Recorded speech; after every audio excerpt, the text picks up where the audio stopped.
Welcome to NTC classes family. Science જૈવિક બેન્ચમાં જૈવિક ક્રિયામાં આપણે આજનો ટોપિક ભણવાનો છે મોસ્ટ ટાઈમની ક્વેશ્ચન મનુષ્યનું ઉત્સર્જન તંત્ર. હવે મનુષ્યનું ઉત્સર્જન તંત્ર કોને કહેવાય? બરાબર, સૌથી પહેલા તો આ સમજીએ આપણે. ઉત્સર્જન તંત્ર એટલે ઉત્સર્જન સાથે જોડાયેલા તંત્રને શું કહેવામાં આવશે? ઉત્સર્જન. ઉત્સર્જનની વ્યાખ્યા આપણે આગળ સમજી ગયા છે. બરાબર, નકામા પદાર્થો જે શરીરની બહાર પ્રવાહી સ્વરૂપે નિકાલ એને ઉત્સર્જન કહેવાય. તો ઉત્સર્જન તંત્ર છે ને અંગો કયા કયા છે? તો મૂત્રપિંડ, મૂત્ર વાહિની, મૂત્રાશય અને મૂત્રમાર્ગ. આ મેઇન અંગો છે ઉત્સર્જન તંત્રની અંદર. સૌથી પહેલા આપણે આકૃતિ આ રીતે સમજીશું. આ જે બંને બાજુ વાલ જેવા ચક્ર આકારના દેખાય છે એ મૂત્રપિંડ છે. મૂત્રપિંડ અને મૂત્રાશય સાથે જોડાયેલી જે આ નળીઓ જેવી ભાગ છે એને મૂત્ર વાહિની કહેવાય.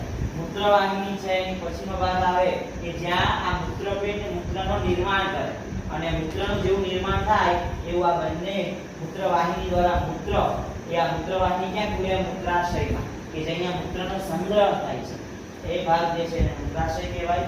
જે મૂત્રનો સંગ્રહ થયો છે એ પછી શરીરની બહાર કોના દ્વારા નિકાલ થાય? એનો મૂત્રમાર્ગ દ્વારા.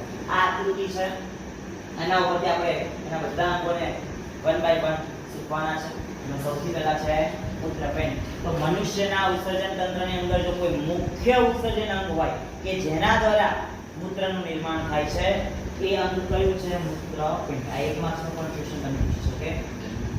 મૂત્રપિંડ ક્યાં આવેલું છે? તો મૂત્રપિંડ ઉદર ગુહામાં પૃષ્ઠ બાજુએ આવેલું છે. આપણો જે ઉદર ગુહા છે બરાબર, એની પૃષ્ઠ બાજુએ મૂત્રપિંડ આવેલું છે.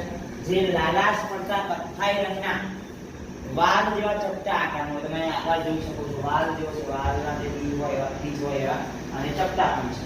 અને આ લાલાશ પડતા કથ્થાઈ રંગના હોય. પછી મૂત્રનું નિર્માણ કરે. મૂત્રપિંડમાં શું થાય? મૂત્રનું નિર્માણ. ત્યારબાદ છે મૂત્રવાહિની. તો મૂત્રવાહિની દ્વારા આપણે આગળ જોયું કે મૂત્ર નિર્માણ જેવું કરે મૂત્રપિંડ, તો આ પોળી નળીઓ દ્વારા એટલે કે મૂત્રવાહિની દ્વારા બંને મૂત્રવાહિની ક્યાં ખુલે? મૂત્રાશયમાં ખુલે. અને એના દ્વારા મૂત્રનું શું થાય છે? વહન થાય. એટલા માટે એવું લખી શકાય કે મૂત્રના વહન માર્ગ તરીકે કાર્ય કરે છે મૂત્રવાહિની. ત્યાર પછીનું છે મૂત્રાશય.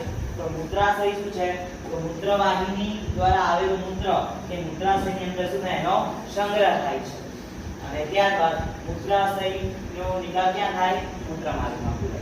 અને આ મૂત્રમાર્ગ શું કરે કે મૂત્રાશયમાં જે મૂત્રનો સંગ્રહ થયો છે એનો શરીરની બહાર શું કરે છે? એનો પ્રવાહી સ્વરૂપે નિકાલ કરે છે. તો આ અંગો જે છે આ 4 માર્ક્સમાં ક્વેશ્ચન પૂછી શકે. કાં તો ઓનલી ફોર આકૃતિ નામ નિર્દેશન કરવાની 2 માર્ક્સમાં, કાં તો એના નામ આપેલા હોય તમારે નામ લખવાના હોય છે.